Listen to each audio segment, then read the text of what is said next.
अस्सलाम वालेकुम। अरे कहना क्या चाहते हो? টাকা পয়সা বন্ধ করে দিবেন, সেদিন আজান দেওয়া বন্ধ করে দিবে।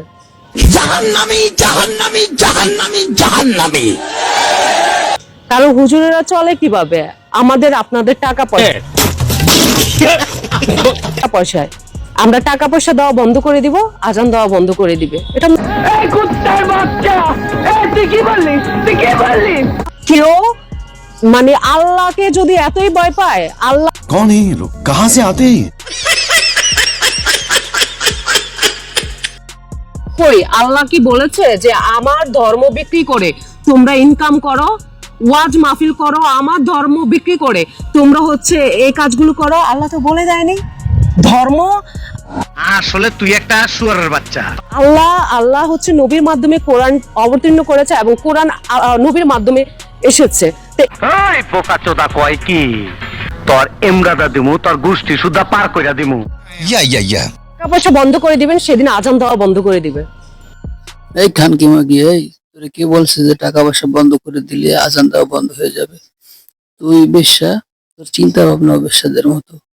তাই তুই এইসব বিষয় নিয়ে কথা না বললেই ভালো হবে। যেটা জানিস না সেটা নিয়ে কখনো কথা বলবি না। মুসলমানদের সম্পর্কে তোর কোনো ধারণাই নেই, হুজুরদের সম্পর্কে তোর কোনো ধারণাই নেই, ইসলাম সম্পর্কে তোর কোনো ধারণা নেই, কোরআন হাদিস সম্পর্কেও তোর কোনো ধারণা নেই। তাই তোর জন্য ভালো হবে ইসলাম থেকে, কোরআন হাদিস থেকে, কথা বলা থেকে বিরত থাকবি।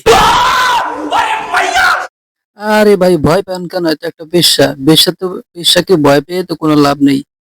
বেশ্যাদেরকে যেখানে পাবেন সেখানেই প্রতিহত করবেন। ওজন পড়লে হাত ও লাঠি ব্যবহার করবেন, তারপরেও ওদেরকে প্রতিহত করবেন। এদের দেহের কোনো ঠিক নেই, এদের চলাফেরারও ঠিক নেই, এদের কথাবার্তাও ঠিক নেই। কারণ হুজুরেরা চলে কিভাবে? আমাদের আপনাদের টাকা পয়সা। দেখেছেন আপনারা? ও বলে কি ওদের টাকা পয়সা নাকি হুজুররা চলে? ওদের টাকা পয়সায়, তারপরে আমাদের টাকা পয়সায় চলে। আমি মানি যে আপনাদের টাকা পয়সা চলে, কিন্তু এর মধ্যে যে ও টাকা পয়সা, এটা তো আমি মানতে পারি না। ওর মতো বেশ্যা নাকি হুজুরদের টাকা দেয়। হাস্যকর একটা কথা বলো না বেশ্যা মাগি। कौन है ये लोग, कहाँ से आते हैं? ऐसा मत करो मेरी जान, लाइफ में कुछ अच्छा करो यार। একটা কথা শুনে রাখ মাগি, তোর কাজ হলো দেহ বিক্রি করা, তুই দেহ বিক্রি করে খা। তুই এইসব বিষয়ে কথা বলতে আসিস না। হ্যাঁ, এইসব তোর মুখে এইসব মানায় না, ঠিক আছে? তোর মুখে এসব কথা মানায় না, তুই কিছু জানিস না আর জানতেও চাস না, ঠিক আছে? তোকে কোনো যুক্তি দিয়ে কথা বললেও লাভ নেই, তুই বুঝতেও চাস না। কেননা তোর তো গোড়ায় সমস্যা।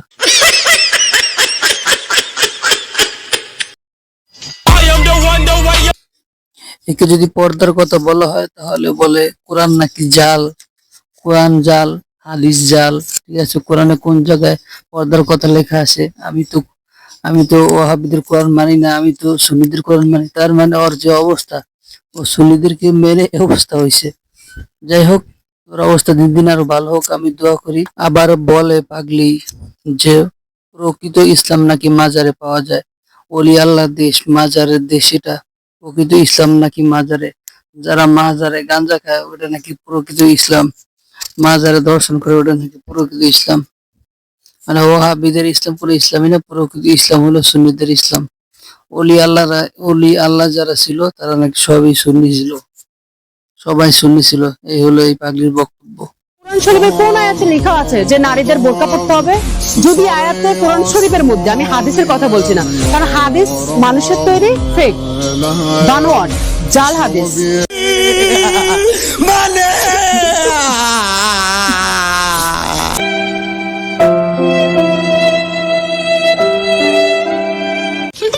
साले का खोपड़ी तोड़ साले का। এখানের মধ্যে কোরআনের মধ্যে ব্যাটার করে ফেলছে। সহি শুদ্ধ কোরআন আপনি পেতে হলে ওই যে খণ্ডকৃত পাবেন, তাও খুঁজতে হবে। ভালো মানুষের কাছ থেকে পাবেন, সুন্নিদের কার কাছ থেকে পাবেন?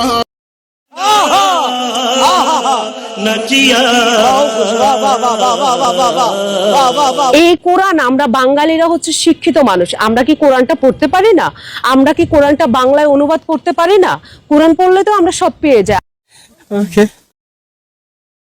ইন্না লিল্লাহি ওয়া ইন্না ইলাইহি রাজিউন।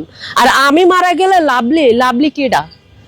ওর নাম নিব না, কারণ ওই যে আমি টাকা দিই না। এখন আমার সর্বশেষ কথা হলো, এই মেয়েটা ইসলাম সম্পর্কে, ওলামায়ে কেরাম সম্পর্কে যা কিছু বলে আপনাদের নিকট বলবে, সবকিছু ভুল, এর কোনো ধারণা নাই। ইমাম ও মুয়াজ্জিন সম্পর্কে, ওলামা কিরাম সম্পর্কে, মাদ্রাসার শিক্ষক শিক্ষার্থী সম্পর্কে এর কোনো ধারণা নেই, সব কিছু উল্টাপাল্টা বলে। হ্যাঁ, ওই বলতেছে যে হুজুররা নাকি টাকা ছাড়া কারোর জন্য দোয়া করে না। আরে হুজুরে তো প্রত্যেক নামাজের পরে প্রত্যেকটা মানুষের জন্য দোয়া করে, প্রত্যেকবার হাত উঠাইলে সবার জন্য, দুনিয়া ও আখিরাত সর্বক্ষেত্রে সর্বপ্রকার মানুষের জন্য দোয়া করে, সেটা তার নজরে পড়ে না। সে বলতেছে টাকা দিলে নাকি ওয়াহাবিরা আর কি মসজিদের ইমাম সাহেবরা তারা দোয়া করে আর অন্য কেউ দোয়া করে না, সেটা বলতেছে।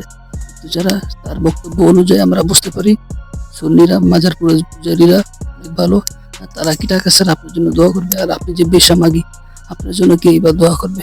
আপনার জন্য টাকা দিলে তো অনেকে দোয়া করবে না বিশ্বাসের জন্য। আর আপনি তো একে তো বিশ্বাস, আর একে তো ইসলাম বিরোধী, সমাজ বিরোধী। আপনার জন্য কয়জন দোয়া করবে? আপনার জন্য তো অগণিত বদদোয়া মানুষের, ওগুলো তো রয়ে যাবে। আপনি যতই ভালো হন না কেন, আপনি তো বিশ্বাস নাম করা বিষয় রয়ে গেছেন। কোনো সময় আছে মরার আগে তওবা করে ভালো হয়ে মরেন, তাহলে যদি কিছু শান্তি পান মৃত্যুর পরে।